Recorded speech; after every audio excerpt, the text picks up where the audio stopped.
USCHO.com. This is the USCHO Game of the Week podcast from U.S. College Hockey Online at USCHO.com. An in-depth look at this week's top college hockey matchup and a preview of the other big games. Welcome to the Game of the Week podcast from USCHO.com. I'm Ed Trefzger along with Jim Connelly. This is being recorded for Thursday, January 9th, 2020. This is sponsored by the 2020 NCAA Frozen Four, April 9th and 11th in Detroit, Michigan. For tickets, visit ncaa.com/Frozen4. This week's Game of the Week heads up to the Upper Peninsula of Michigan as Bowling Green is in to visit Michigan Tech for a pair of games. And we are joined on the Game of the Week podcast by a first-year head coach, and that is Ty Eigner at Bowling Green. Ty, first time on the program, welcome. We appreciate you taking the time to speak with us today. Thank you very much for having me, guys. Let's talk a little bit about the season to date. You were kind of laughing off the air as you're going into Game of the Week here against Michigan Tech. It's not not the best 4 games coming into it, but what have you liked about your team at times this year, and what when you're struggling, what have been some of the challenges? As we look, it's tough to keep things small picture, and that's always a challenge anytime you have a season that's as long as college hockey is. But so one of the things is obviously last week we had a difficult week. So we look back at our year, and we start the year with a good win at Miami, and all that went into that game, and that was obviously with Coach Bergeron being here for 9 years and then going back. So there was a lot of extra things that had to do with that game, and we win, so we feel great. And then we go into the icebreaker tournament, we feel like with an opportunity to continue that momentum, and we lose too. So now we go from feeling great to feeling not so great, and we play a Western Michigan team in a series that just beaten us 5-2. So we're looking at the potential of things going the wrong way in a hurry, and we sweep them, and then we beat Michigan Tech on Friday and lose on Saturday. So we're 4-3, in the month of October, and then we have a real good November where we win, I believe, was 7 or so, 6 of 8 games, and a split at Minnesota State, and a sweep up at Anchorage, and then a split with Lake Superior, and then we swept Notre Dame, and we felt great. So, things were kind of rolling along, and then the month of December was a little bit indifferent. 2 wins, 2 losses, and a tie, and so you go into the break, and you come back from the holidays, and you've got an opportunity to play 3 games in a week, and unfortunately for us, those 3 games, from a results perspective, didn't go our way.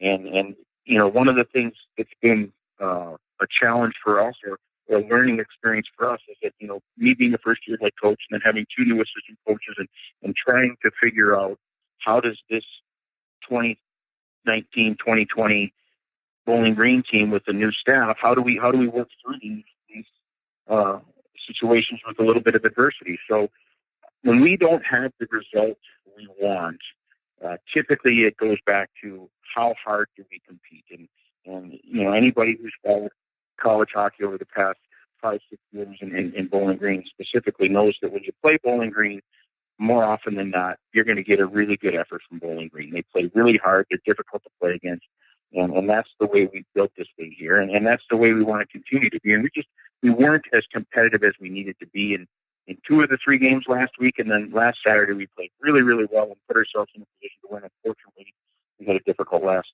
minute and a half of the game, and it didn't go our way. So we pick ourselves up on Monday and dust ourselves off and try to have as good a week of practice as we can. And we head up to Houghton tomorrow, and in what we believe is a good series for us. It's a good environment. It's a good building against a good team.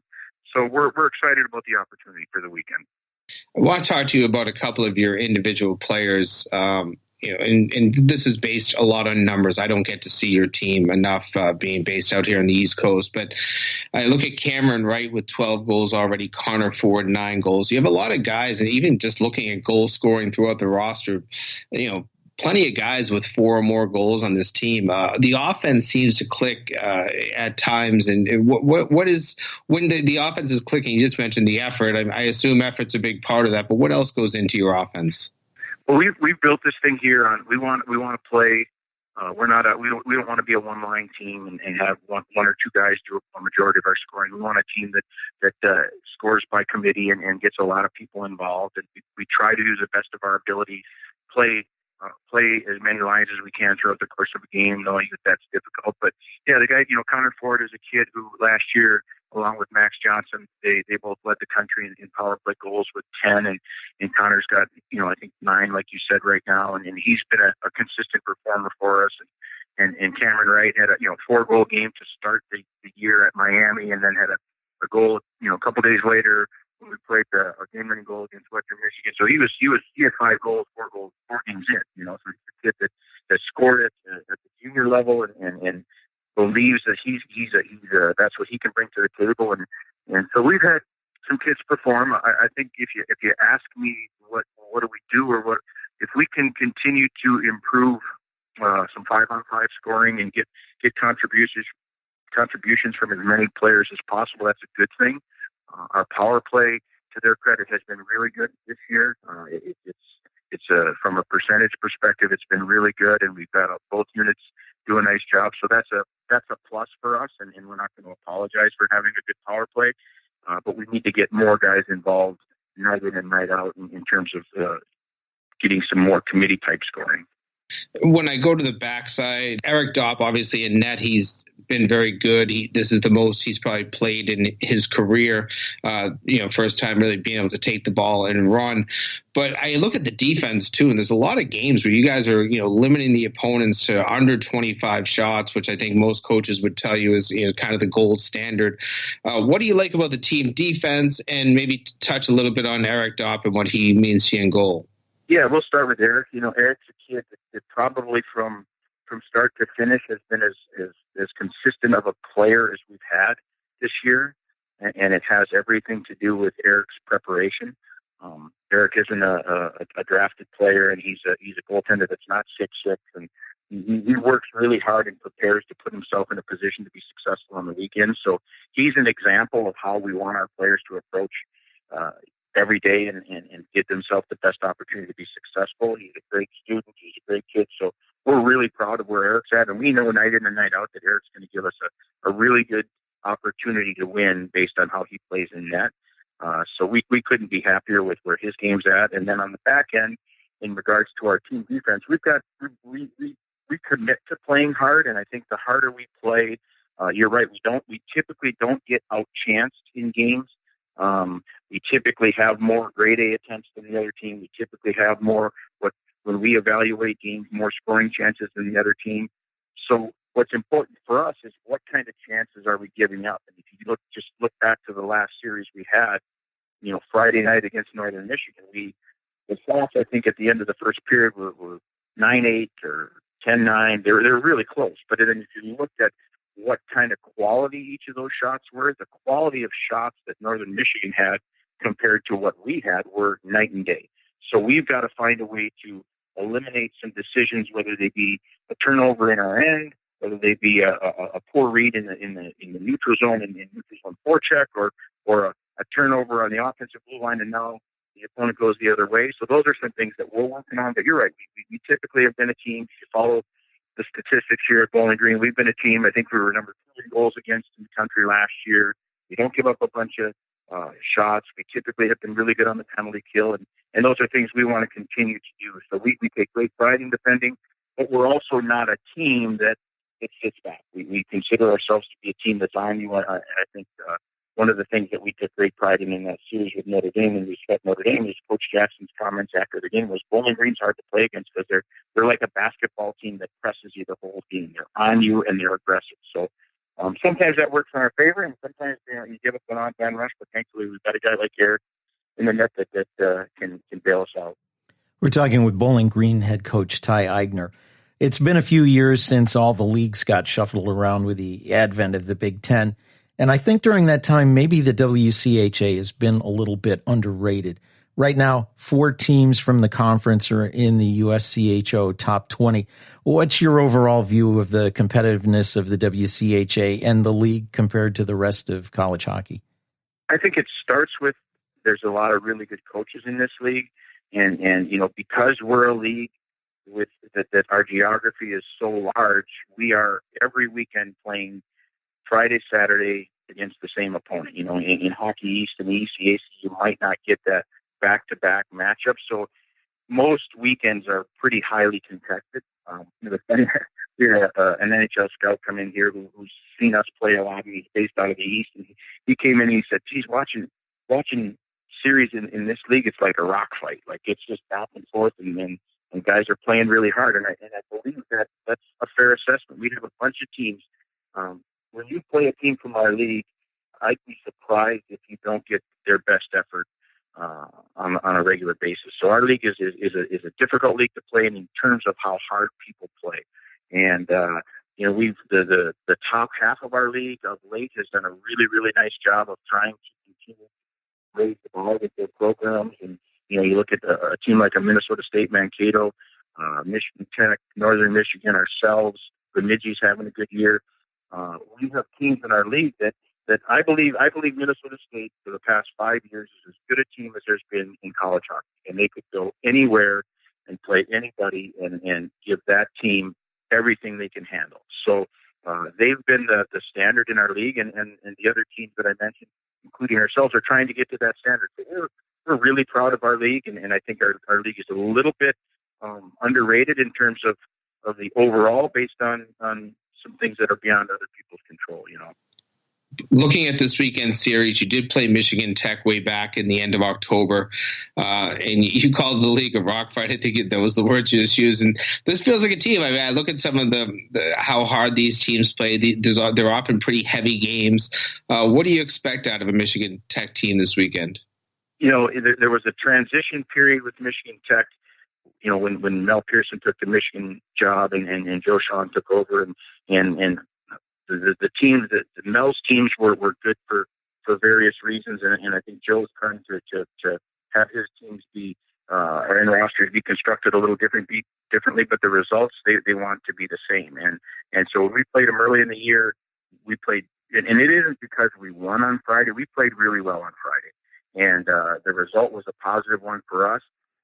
And then Saturday, Michigan Tech made a couple changes into how they wanted to play structurally, and it took us a while to figure out how they were playing and what they were doing, because it was different than the Friday night game. And then by the time we kind of got our legs under us and matched their efforts, it was a little bit too late. We dug ourselves a little bit of hole, and we couldn't respond. But Michigan Tech and Bowling Green have had a really good rivalry since joining the WCHA and being in the league with them. And I know Joe pretty well, and I know Joe's team take great pride in playing hard. They're a really good team in terms of they have no problem, blocking shots and taking one for the team. And they're a team that, in their last 10 games has been good, and they had a really good result in the GLI. So we're going to need to be really ready for a team that's going to play really hard, and it's a difficult building to play in too. Well, it will be two of the best in the WCHA going at it this weekend. Friday night, 7 o'clock Eastern time, 7:07, 6:07 on Saturday night. Both games up in Houghton, Michigan. Bowling Green head coach Ty Eigner, thanks for taking the time. Best of luck this weekend up in the UP, and we'll talk to you again soon. Thank you very much for having me, guys. More of the Game of the Week podcast coming up after this word from the NCAA Frozen Four, April 9th and 11th in Detroit. This is the USCHO Game of the Week podcast from US College Hockey Online. Every time you show up, every time you make your presence heard, whether you clap your hands or stomp your feet, lead the chant or join the chorus. However you choose to be a fan, you make the game. The NCAA Frozen Four, April 9th and 11th at Little Caesars Arena in Detroit. Visit ncaa.com/Frozen4 to get your tickets today. This is the Game of the Week podcast from USCHO.com. Jim, let's start out with the Game of the Week. Number 16, Bowling Green at number 17, Michigan Tech. And this is a very competitive series. And, with these two teams, as you heard Ty mention, they played earlier this season down at Bowling Green. And a good series, each team winning one game. And I have to think that coaches talk about this all the time, that the toughest team to play is a desperate team. And right now I feel like Bowling Green, 4 losses in a row, they probably feel a little bit desperate. And I think that makes it a much more difficult series for Michigan Tech. And even at home, I don't think that helps you a lot. Sometimes the pressures at home, you then throw in a desperate team, it makes it even more difficult. So I think this is a very competitive series. You want to talk a pair of competitive games. Hockey East has a premier matchup. Home and home, number 10 UMass and number 4 Boston College. BC on a 10-game winning streak. And UMass, you want to talk about desperate. The reality is that you have a UMass team that went on the road last week and lost 2 tough games against Denver, games that they probably felt that they played well enough to win in both. They just had some times in the game that they took off.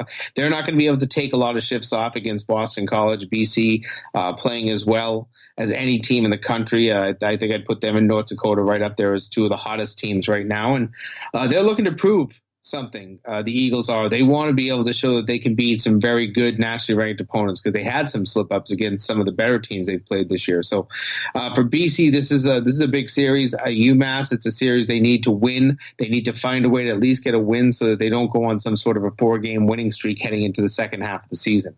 Another matchup, a team that's coming off kind of an upset loss at home to Rensselaer last weekend. Clarkson, one of their games this weekend, including one at Princeton, will include taking on Quinnipiac. And while the Bobcats are not ranked, they are also playing very well right now.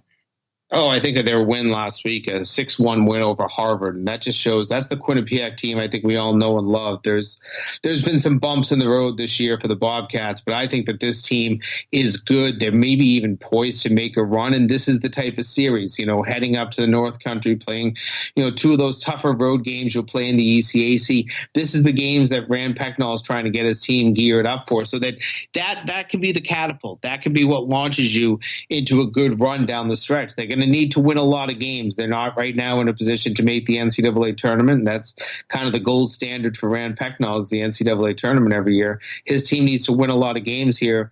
But the way they've started here the second half, then you throw this series in, you take 4 points up in the North Country, you're on that roll. It's a non-conference tilt for 2 ECAC rivals. Number 18 Harvard taking on Yale at Madison Square Garden. It's kind of always the highlight game for these guys. I know that Harvard, they were playing. I thought they played great out of the break when they were out in Irvine and they took on Arizona State. Then they took a big step back last weekend.